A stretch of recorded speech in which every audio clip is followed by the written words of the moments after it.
And all those who are distressed or in debt or discontented gathered around him. Just because someone's in debt does not mean it's over. And I'm not even really talking about financial debt. We can be in debt in other kinds of ways. Just because someone is discontented, not happy with their situation, does not mean it's always going to be like that. Because you know what? We can see it through this, that there are mighty people who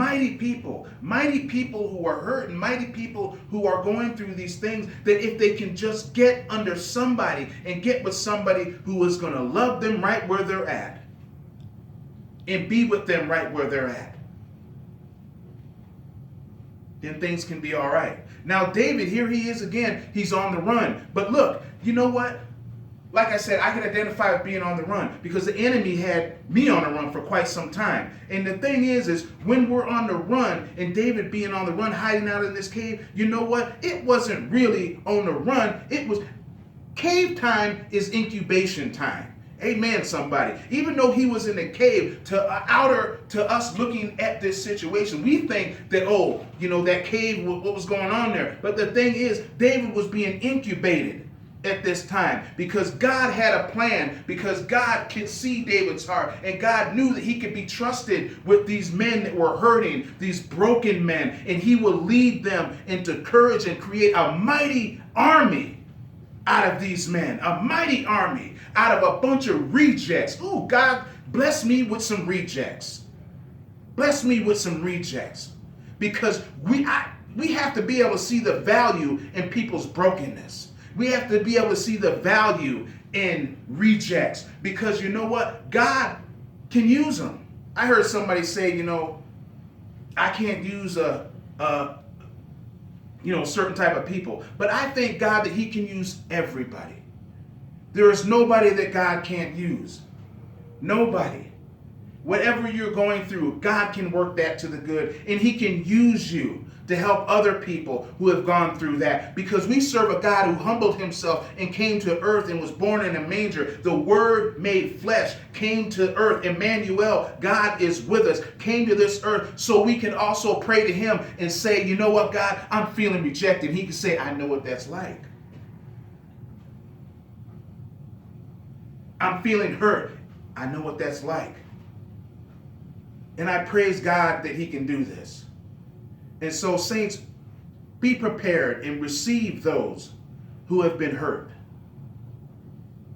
Receive those who are in debt and discontented and gathered, because you know what? These will be some of the mightiest people you know if you will just love them and encourage them right. And David knew how to do that because he had been in a place where that wasn't done to him. And my brothers and sisters, we need to create safe places for people like this to come to, because they want to be led, because they're so faithful. And if you could be that place, and N.B.Ministries will be that place. And like I said earlier, this is a prayer that I prayed for the longest.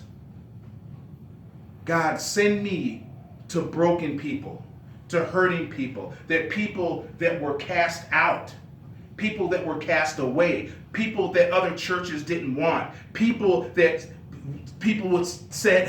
have been said where there's no help for you in God. People that were giving up on. Because I know what that's like.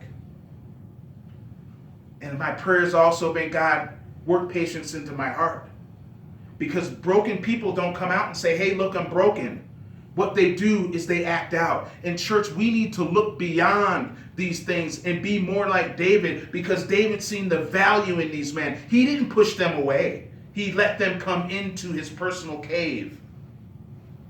And he became their commander and led this mighty army. These folks wasn't broken no more. They were they were men of valiant now, mighty warriors now. All the issues that ran them into the cave were gone in behind them. They were over, because they found a place that was safe for them. Because they found a place where their faithfulness was not going to be abused. Because they found a place where they could be who they are.